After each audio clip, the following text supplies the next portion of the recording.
Magandang araw sa inyo, mga minamahal kong kaibigan. Ako po si Dr. Miguel Santos, isang doktor na inilaan ang aking propesyon sa pangangalaga ng kalusugan ng ating mga nakatatanda, ang ating mga lolo at lola, ang mga haligi ng ating mga pamilya. Sa mahigit 20 taon ng aking pagsisilbi, marami na akong nakasalamuhang mga pasyente na may iisang dasal ang magkaroon ng malusog, magaan at masayang pamumuhay sa kanilang pagtanda. Paano kung sasabihin ko sa inyo na mayroong isang simpleng dahon na maaaring makatulong sa paglaban sa diabetes, pagpapababa ng masamang kolesterol at pagtunaw ng sutil na taba sa tiyan, lahat sa iisang pagkakataon?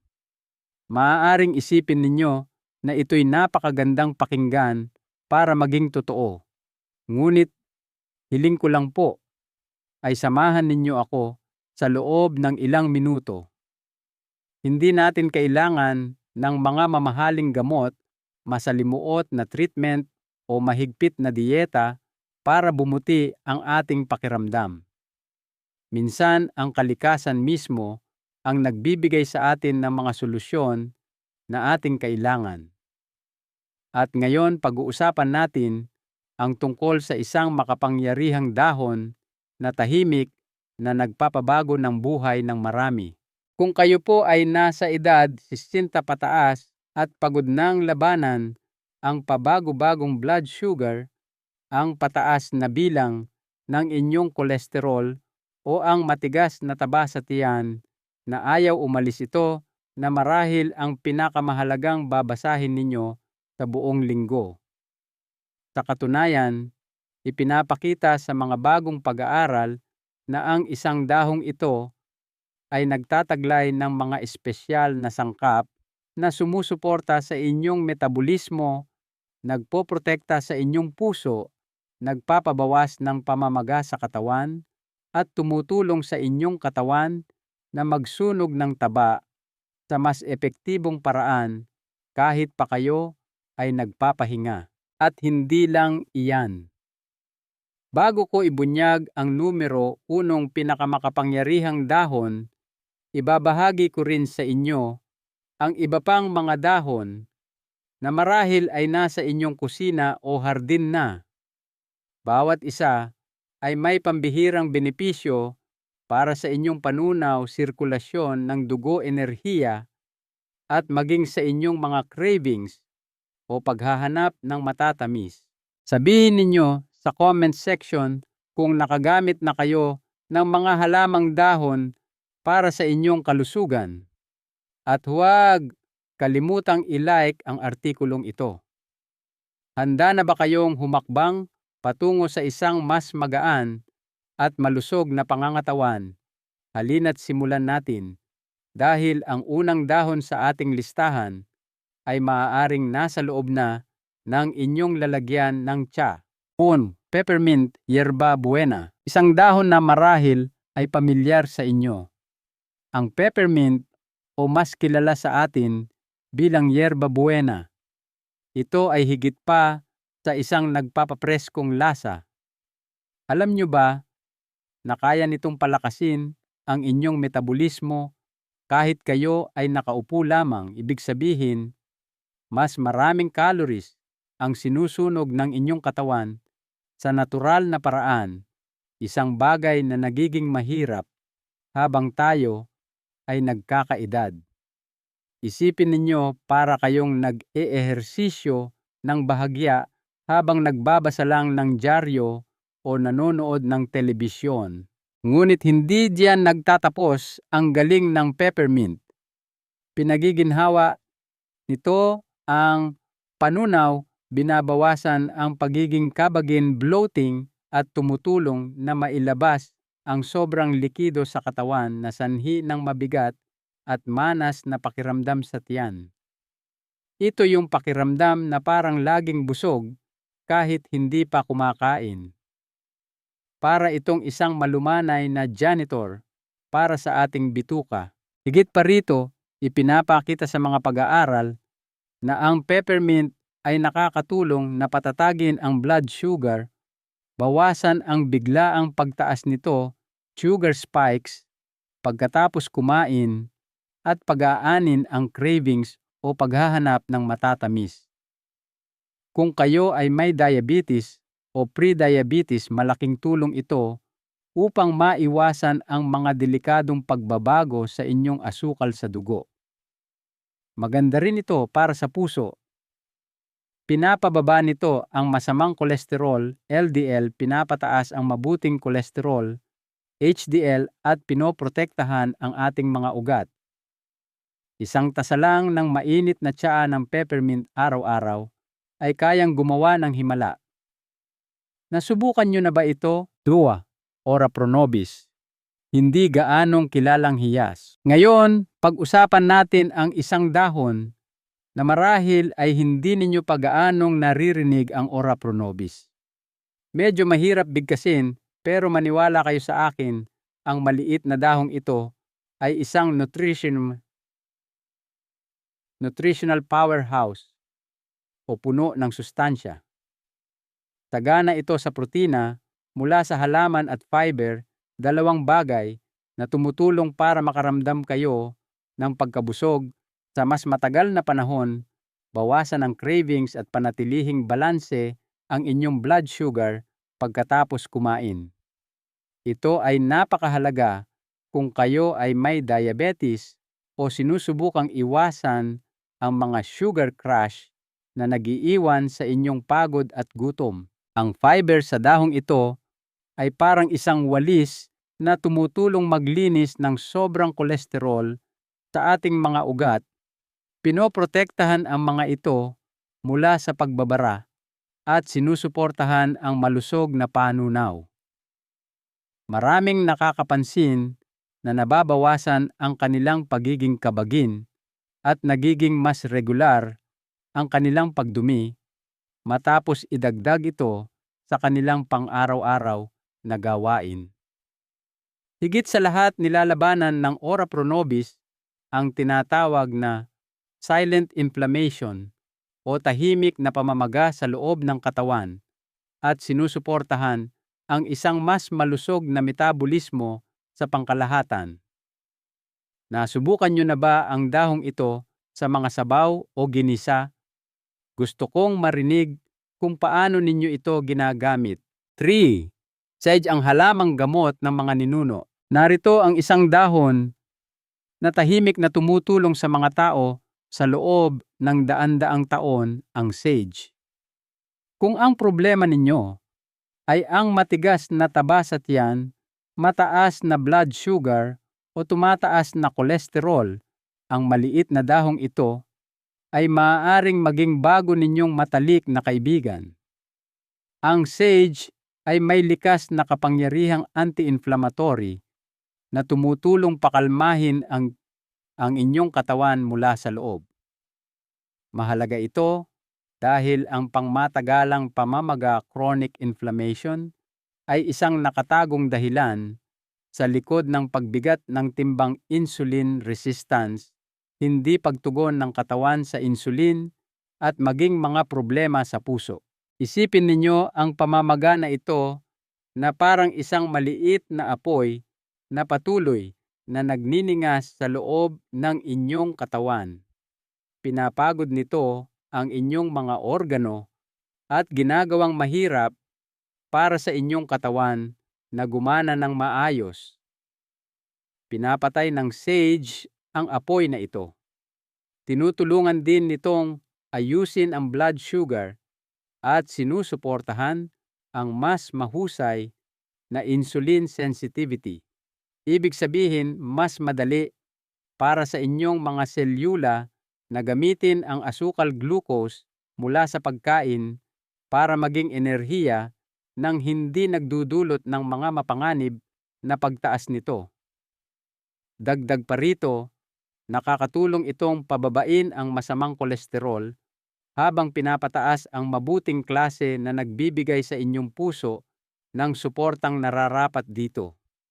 Nakapagluto na ba kayo gamit ang sage o sinubukan ito bilang tsa. 4. Holy basil ang reyna ng mga halamang gamot, isang makapangyarihang dahon na madalas tawaging Queen of Herbs o reyna ng mga halamang gamot. Ang holy basil o tulsi, hindi ito ang karaniwang basil na ginagamit natin sa lutuin. Ito ay pinahahalagahan dahil sa mga katangian nitong nakapagpapagaling, lalo na pagdating sa blood sugar at kolesterol. Ang holy basil ay tumutulong na balansehin ang inyong asukal sa dugo at maiwasan ang matutulis na pagtaas nito na maaaring mauwi sa pagdagdag ng timbang at matinding pagkapagod. Pinapakalma rin nito ang pamamaga-ang tahimik na puwersa sa likod ng taba, sa tiyan, insulin resistance at mga problema sa puso. Higit pa rito, pinapababa nito ang masamang kolesterol at sinusuportahan ang inyong sirkulasyon na ginagawa itong isang tunay na kakampi para sa kalusugan ng puso. At kung kayo ay madalas makaramdam ng pagiging kabagin o bigat sa katawan, ang holy basil ay nagsisilbing isang banayad na detox o panlinis na naglalabas ng sobrang likido at mga lason na nagpapabigat sa inyo. Para itong isang spring cleaning para sa inyong katawan. Nasubukan nyo na ba ang tsaa ng holy basil o ginamit ito sa pagluluto? Gusto kong marinig ang inyong karanasan. Pines, oregano, higit pa sa pampalasa ng pizza. Maaaring iniisip ninyo na ang oregano ay isang pampalasa lamang sa pizza o spaghetti, ngunit sa katotohanan, isa ito sa mga pinakamakapangyarihang halamang gamot para sa inyong metabolismo. Sa Pilipinas, kilalang-kilala ito bilang gamot sa ubo, ngunit ang benepisyo nito ay higit pa roon. Ang oregano ay siksik sa mga antioxidant na tumutulong pakalmahin ang pamamaga at protektahan ang inyong mga selyula mula sa pinsala, lalo na ang uri ng pinsala na nag-aambag sa diabetes, problema sa kolesterol at matigas na taba sa tiyan. Ang mga likas na sangkap nito ay nagpapabuti ng insulin sensitivity na tumutulong sa inyong katawan na pamahalaan ang asukal sa mas maayos na paraan at iwasan ang mga mapanganib na pagtaas nito. Ang resulta, mas matatag na enerhiya sa buong araw at mas kaunting cravings para sa mga hindi masustansyang pagkain. Sinusuportahan din nito ang malusog na kolesterol sa pamamagitan ng pagpapababa ng masamang LDL at pagpapalakas ng mabuting HDL, habang tumutulong na linisin ang inyong mga ugat at protektahan ang inyong puso. Madalas ba kayong magbudbod ng oregano sa inyong mga sabaw o ensalada? Check. Parsley kinsay, ang likas na water pill. Pag-usapan natin ang isang dahon na marahil ay nasa inyong refrigerator ngayon din. Ang parsley o kinsay sa atin. Mukha itong simple, ngunit huwag ninyo itong maliitin. Ang parsley ay isa sa pinakamahusay na natural na diuretic o pampaihi ng kalikasan. Tinutulungan nito ang inyong katawan na ilabas ang sobrang likido sodium asin at mga lason na nagpapaginhawa sa mabigat at kabag na pakiramdam sa paligid ng inyong tiyan at nagpapabawas ng presyon sa inyong mga bato, kidneys at puso. Kung kayo ay madalas mamaga ang mga paa o kamay, o kung mayroon kayong high blood pressure, ang parsley ay isang mahusay na kaibigan. Sinusuportahan din nito ang malusog na antas ng blood sugar sa pamamagitan ng pagpapabuti kung paano tumutugon ang inyong katawan sa insulin. Nangangahulugan ito ng mas kaunting pagtaas ng asukal at mas matatag na enerhiya sa buong araw. Bukod pa riyan, tumutulong ang parsley na pababain ang masamang kolesterol, labanan ang pamamaga, at suportahan pa ang inyong atay liver. Puno ito ng mga bitamina A, C at K, pati na rin ng mga mineral tulad ng potassium at iron. Nagdaragdag ba kayo ng parsley sa inyong mga pagkain o katas ng prutas? 7. Lemon balm, pampakalma na may nakatagong lakas. Ngayon, pag-usapan natin ang isang halamang pampakalma na may malakas na nakatagong benepisyo, ang lemon balm. Maaaring kilala ninyo ito dahil sa nakaka-relax na amoy nito, ngunit higit pa sa pagpapakalma ang ginagawa nito.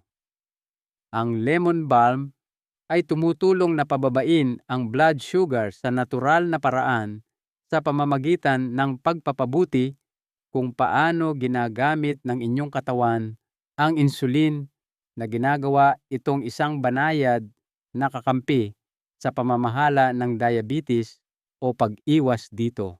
Nilalabanan din nito ang pangmatagalang pamamaga na isang pangunahing sanhi ng taba sa tiyan, mataas na kolesterol at maging sakit sa puso. Nakakaramdam ba kayo ng stress? Ang lemon balm ay tumutulong na bawasan ang cortisol, ang stress hormone na nag-uutos sa inyong katawan na mag-imbak ng taba, lalo na sa gitnang bahagi ng katawan. Dagdag pa rito, sinusuportahan nito ang malusog na presyon ng dugo at sirkulasyon habang nagbibigay ng banayad na tulong sa inyong panunaw. Nasubukan nyo na ba ang tsaa ng lemon balm sa gabi? 8. Mint preskong, tulong para sa tiyan at dugo. Marahil ay nasiyahan na kayo sa nakakapreskong lasa ng mint, ngunit alam nyo ba na makakatulong din ito sa inyong panunaw, blood sugar at taba sa tiyan? Pinagiginhawa ng mint ang inyong digestive system, binabawasan ang hangin sa tiyan at pagiging kabagin, at tinutulungan ang inyong katawan na iproseso ang pagkain ng mas mahusay. Nangangahulugan ito ng mas kaunting discomfort at mas mahusay na pagtunaw ng taba. Mayroon din itong bahagyang epekto bilang diuretic na tumutulong sa inyong katawan na maglabas ng sobrang likido at sodium. Malaking tulong ito kung madalas kayong makaramdam ng pamamaga, lalo na sa paligid ng baywang. Higit pa rito, sinusuportahan ng mint ang matatag na blood sugar sa pamamagitan ng pagpapabuti ng insulin sensitivity na tumutulong bawasan ang mga sugar spike at panatilihing mas balanse ang inyong enerhiya. At ang mga antioxidant nito ay sumusuporta rin sa malusog na antas ng kolesterol at paggana ng puso. Nakapagdagdag na ba kayo ng mint sa inyong tubig o mga ensalada? 9. Basil, banal na halamang pampalasa. Tingnan natin ng mas malapitan ang basil, isang mabangong dahon na marahil ay ginagamit ninyo na sa inyong pagluluto. Ngunit sa likod ng lasa, ang basil ay puno ng kapangyarihang nakapagpapagaling. Tumutulong itong i-regulate ang blood sugar sa pamamagitan ng paggawa sa inyong mga selula na mas tumutugon sa insulin. Nangangahulugan ito ng mas kaunting sugar highs at crashes at mas mahusay na enerhiya sa buong araw. Nilalabanan din ng basil ang pamamaga, isa sa mga ugat na sanhi ng pagtaas ng timbang, mataas na kolesterol at sakit sa puso. Sinusuportahan pa nito ang balanse ng kolesterol sa pamamagitan ng pagpapababa ng masamang LDL at pagpapataas ng mabuting HDL na pinapanatiling malinis ang inyong mga ugat at protektado ang inyong puso. At narito ang isang bagay na espesyal kayang tulungan ng basil na pagaanin ang stress sa pamamagitan ng pagbabalanse ng mga hormone tulad ng cortisol na ginagawang mas madali ang pamamahala sa timbang at cravings. Ginagamit nyo ba ang basil na sariwa o bilang tsala? 10. Dandelion isang damo na may seryosong detox powers. Marahil ay nakita nyo na ang dandelion na tumutubo sa inyong bakuran at itinuturing itong isang ordinaryong damo. Ngunit ang maliit na dahong ito ay isa sa pinakamakapangyarihang kasangkapan ng kalikasan para sa detox o paglilinis. Tinutulungan ng dandelion na linisin ang inyong atay liver na gumaganap ng isang malaking papel sa kung paano pinoproseso ng inyong katawan ang taba, asukal at mga lason. Ang isang mas malusog na atay ay nangangahulugan ng mas mahusay na metabolismo at mas madaling pagbawas ng taba lalo na sa paligid ng tiyan. Gumagana rin ito bilang isang natural na diuretic na naglalabas ng sobrang likido at sodium na tumutulong sa inyong makaramdam na mas magaan at hindi kabagin. Sinusuportahan ng dandelion ang malusog na antas ng blood sugar sa pamamagitan ng pagpapabuti ng tugon sa insulin at pag-iwas sa mga sugar spike. At pagdating sa kolesterol, tumutulong itong bawasan ang masamang LDL at panatilihing malinis ang inyong mga ugat. Dagdag pa, pinapakalma nito ang pamamaga sa inyong digestive system at mga daluyan ng dugo. Nasubukan nyo na ba ang tsisaan ng dandelion o ang mga dahon nito sa ensalada? 11. Rosemary mabangong, pampalakas ng metabolismo. Isang napakabangong halamang gamot na marahil ay ipinangluluto nyo na ang rosemary. Ngunit higit sa amoy at lasa ito ay isang makapangyarihang kakampi para sa inyong metabolismo at puso.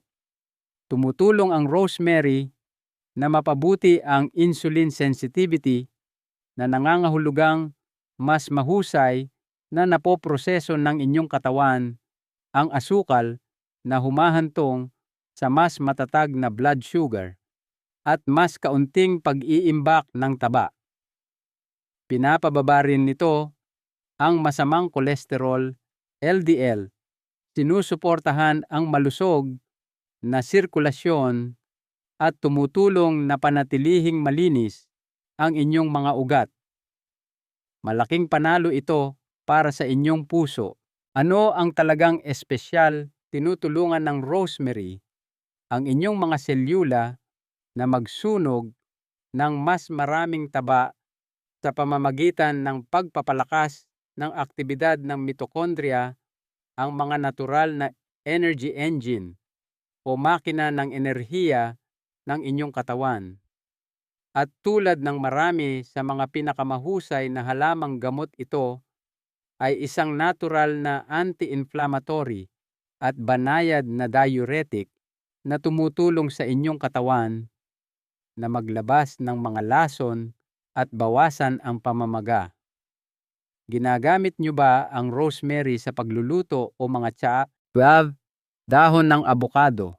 Isang sorpresang dahon mula sa isang kremang prutas. Marahil ay nasarapan na kayo sa prutas, ngunit narinig nyo na ba ang tungkol sa kapangyarihan ng dahon ng abokado? Ang dahong ito ay isang nakatagong hiyas pagdating sa blood sugar, cholesterol at taba sa tiyan. Isa ito sa mga dahon na may pinakamataas na kakayahang anti-inflammatory na tumutulong pakalmahin ang katawan at protektahan ang inyong puso, atay at mga bato. Pinapabuti ng mga dahon ng abokado kung paano ginagamit ng inyong katawan ang insulin na nangangahulugang mas kaunting asukal ang naiimbak bilang taba at ang inyong enerhiya ay nananatiling mas balanse. Tumutulong din silang tunawin ang taba sa atay liver fat na kadalasan ay tahimik ngunit mapanganib lalo na habang tayo ay nagkakaedad. At pagdating sa kolesterol, ang dahong ito ay tumutulong na pababain ang masamang LDL at itaas ang mabuting HDL na nagpapabuti ng sirkulasyon at nagpapababa ng mga panganib sa puso. Gumagana pa ito bilang isang natural na diuretic na tumutulong bawasan ang pamamaga at ilabas ang mga lason. Nasubukan nyo na ba ang tiyaan ng dahon ng abokado? Ipaalam ninyo sa akin kung susubukan ninyo ito. Dahon ng mangga. Isang matamis na sikreto para sa kalusugan. Ang puno ng mangga ay isang pamilyar na tanawin sa halos bawat bakuran sa Pilipinas. Ngunit habang inaabangan natin ang matamis na bunga nito, madalas nating hindi napapansin ang kapangyarihan na taglay ng mga dahon nito. Ang dahon ng mangga ay may mga pambihirang benepisyo na hindi alam ng karamihan.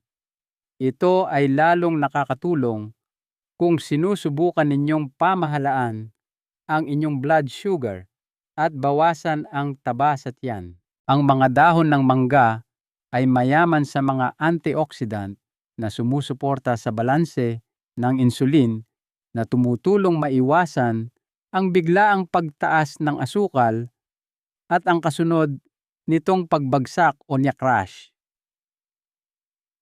Ang resulta, mas matatag na enerhiya sa buong araw at mas kaunting pag-iimbak ng taba sa paligid ng inyong tiyan.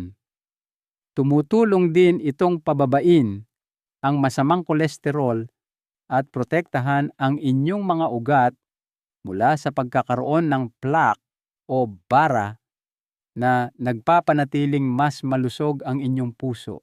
Higit pa rito, sinusuportahan ng mga dahon ng mangga ang pagtunaw ng taba sa pamamagitan ng pag-activate ng mga enzyme na tumutulong sa inyong katawan na gamitin ang nakaimbak na taba bilang enerhiya. Isipin ninyo, tinuturuan nito ang inyong katawan na kunin ang enerhiya mula sa mga taba na matagal nang nakatago. Sa banayad nitong epekto laban sa pamamaga at kakayahang mag-detox, dahan-dahan nitong sinusuportahan ang inyong metabolismo at pangkalahatang kagalingan. Nasubukan nyo na bang gamitin ang dahon ng mangga bilang tsaa? Ibahagi ang inyong mga saloobin sa ibaba. 14. Dahon ng laurel bay leaf, ang sikreto sa loob ng adobo. Ang dahon ng laurel o bay leaf ay isang pangunahing sangkap sa maraming lutuing Pilipino, lalo na sa adobo paksiw at menudo. Ngunit ang gamit nito ay higit pa sa pagbibigay ng bango at linamnam. Sa likod ng simpleng dahong ito ay may kakayahang suportahan ang inyong panunaw, kalusugan ng puso at balanse ng blood sugar. Tumutulong ang mga dahon ng laurel sa inyong katawan na tunawin ang pagkain ng mas mahusay sa pamamagitan ng pagpapalakas ng mga digestive enzymes. Nangangahulugan ito ng mas kaunting pag-iipon ng taba at mas kaunting pagiging kabagin pagkatapos kumain. Pinapabuti rin nito ang insulin sensitivity na tumutulong na panatilihing matatag ang inyong blood sugar, isang mahalagang bahagi ng pamamahala o pag-iwas sa diabetes. Kilala rin ang mga dahon ng laurel sa pagpapababa ng masamang kolesterol, LDL, pagprotekta sa mga ugat, at pagsuporta sa malusog na sirkulasyon na lahat ay mahalaga para sa kalusugan ng puso. At sa banayad nitong epekto, Bilang diuretic, tumutulong itong ilabas ang sobrang likido at bawasan ang pamamaga lalo na sa paligid ng tiyan. Kaya sa susunod na maglalagay kayo ng dahon ng laurel sa inyong niluluto, alalahanin ninyo na hindi lang lasa ang idinadagdag ninyo kundi kalusugan din. 15. Dahon ng mulberry. Isang kumpletong suporta sa metabolismo. Ngayon, pag-usapan natin ang isang dahon na madalas makaligtaan ang dahon ng mulberry. Ito ay isa sa mga pinakakumpletong dahon para sa pagsuporta sa inyong metabolismo, lalo na kung kayo ay namamahala ng diabetes o kolesterol. Ang dahon ng mulberry ay parang isang all-in-one na solusyon mula sa kalikasan. Una, tinutulungan nitong i-regulate ang blood sugar sa pamamagitan ng pagpapabuti kung paano tumutugon ang inyong katawan sa insulin na binabawasan ang mga sugar spike na humahantong sa pag-iimbak ng taba at pagkaubos ng enerhiya. Pangalawa, sinusuportahan nito ang malusog na sirkulasyon sa pamamagitan ng pagpapatibay ng mga daluyan ng dugo at pagbabawas ng masamang kolesterol LDL habang pinapataas ang mabuting kolesterol HDL. Magandang balita ito para sa inyong puso.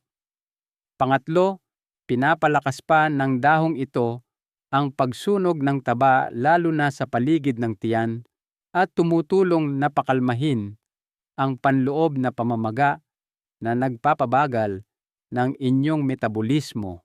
Maaari ninyo itong inumin bilang tsaa o kunin sa anyo ng supplement.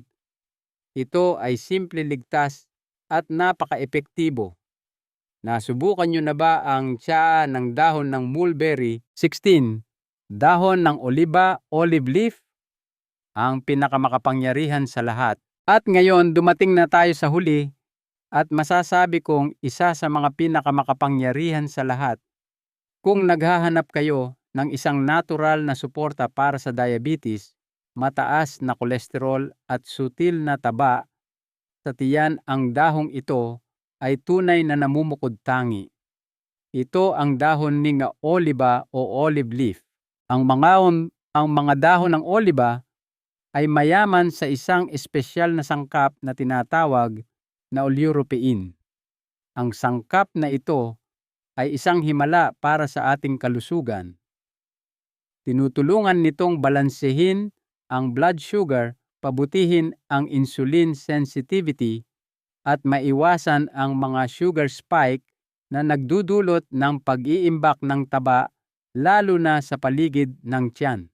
Pinapababa rin nito ang masamang kolesterol LDL, pinapataas ang mabuting kolesterol HDL at pinoprotektahan ang inyong mga ugat mula sa pagbabara o pagkakaroon ng plaque na nagpapababa ng panganib ng atake sa puso at stroke.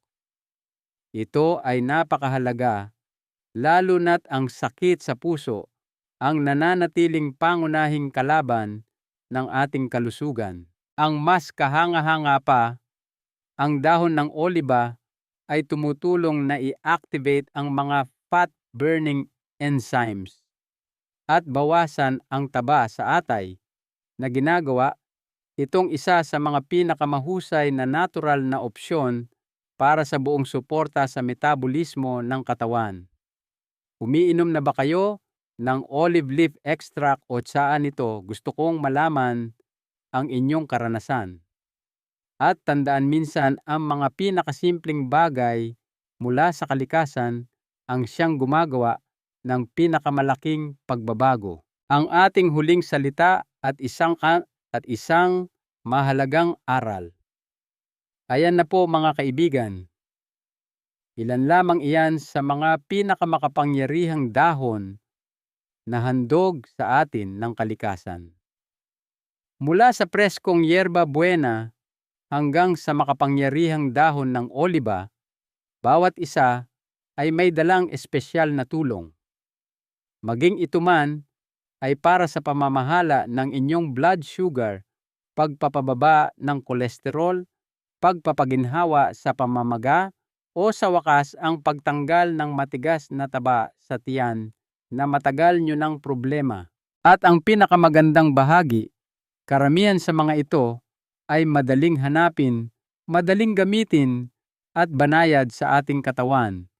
Hindi natin kailangan ng mga mamahaling tableta o komplikadong mga pamamaraan. Minsan, nagsisimula lang ang lahat sa isang simpleng tasa ng chia o isang pagbudbod ng halamang gamot sa ating hapunan. Isang aral mula sa inyong doktor. Bilang inyong doktor at kaibigan, nais kong iwan sa inyo ang isang mahalagang aral sa buhay. Ang tunay na kayamanan ay hindi nasusukat sa pera o ari-arian. Ang pinakamahalaga nating yaman ay ang ating kalusugan. Sa bawat araw na tayo ay nagigising, ito ay isang biyaya. At ang pinakamahusay na paraan upang pasalamatan ang biyayang iyon ay ang alagaan ang tahanan ng ating kaluluwa, ang ating katawan. Ang pag-aalaga sa sarili ay hindi pagiging makasarili. Ito ay isang responsibilidad. Kapag malusog tayo, mas marami tayong magagawa para sa ating mga mahal sa buhay. Mas matagal natin silang makakasama, mas marami tayong alaala na mabubuo kasama ang ating mga anak at mga apo. Ang bawat malusog na pagkaing ating kinakain, bawat tasa ng tsaa na ating iniinom, bawat hakbang na ating ginagawa ay isang pamumuhunan para sa isang mas mahaba at mas masayang kinabukasan. Huwag nating hintayin na huli na ang lahat. Simulan natin ngayon kahit sa maliliit na paraan. Ang inyong boses ay mahalaga. Kung alinman sa mga dahong ito ay bahagi na ng inyong pang-araw-araw na gawi. Nais ko pong marinig ang inyong kwento sa comment section sa ibaba. O kung may bago kayong sinubukan ngayon, ipaalam ninyo sa akin kung ano ang naging resulta. Ang inyong karanasan ay maaaring maging inspirasyon para sa iba pa na nagbabasa nito. Kung nakatulong sa inyo ang artikulong ito, mangyaring bigyan ito ng like at mag-subscribe sa ating channel. Nandito kami para suportahan kayo sa pamamagitan ng simple at natural na mga payo upang makaramdam kayo ng mas malakas, mas magaan, at mas may kontrol sa inyong kalusugan sa bawat hakbang ng daan. At huwag po nating kalimutan na ibahagi o i-share ito sa ating mga kapamilya at kaibigan. Ang kaalaman sa kalusugan ay isang regalo na mas nagiging mahalaga kapag ibinabahagi. Alagaan ninyong mabuti ang inyong mga sarili. Hanggang sa muli nating pagkikita sa susunod na video.